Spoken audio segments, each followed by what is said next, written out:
अगर सौहार्द कायम करने के लिए इसी अयोध्या की भूमि पर राम मंदिर का निर्माण होगा और इसी अयोध्या की भूमि पर दूसरे पक्ष की मस्जिद का निर्माण होगा, आप वहां जाएंगे?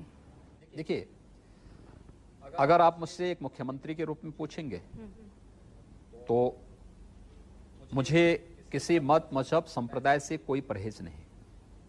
एक योगी के रूप में पूछेंगे तो कतई नहीं जाऊंगा। इसलिए नहीं जाऊंगा, मैं एक हिंदू के रूप में मुझे अपनी उपासना विधि को व्यक्त करने और उपासना विधि के अनुसार आचरण करने का पूरा अधिकार है, लेकिन दूसरे के कार्य में मुझे जाने का कोई अधिकार नहीं है या उसमें हस्तक्षेप करने का भी कोई अधिकार नहीं है।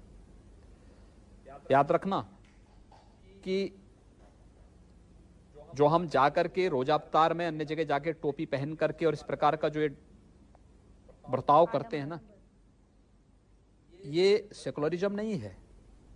ये जनता भी जानती है, ढोंग कर रहे हैं। जनता भी उनकी वास्तविकता को पहचानती है। तो एक योगी के नाते आप नहीं जाएंगे, एक मुख्यमंत्री के नाते? एक बात मुझे लगता है, तो आए थे। मुझे लगता है कि मैं वहां न वादी हूं न प्रतिवादी हूं, न वादी हूं न प्रतिवादी हूं, इसलिए न कोई मुझे बुलाएगा और न मुझे वहां जाना है। जब मुझे कोई बुलाएगा नहीं तो मुझे जाने का कोई मतलब ही नहीं होता। फिर योगी जी, अगर बुलाया गया तो आप सोच विचार करेंगे इस पर? देखिए, कोई निमंत्रण इस प्रकार का नहीं मिलने वाला है, ये मैं भी जानता हूं। जिस दिन वे मुझे बुला लेंगे तो बहुत सारे लोगों के सेकुलरिज्म खतरे में पड़ जाएगी।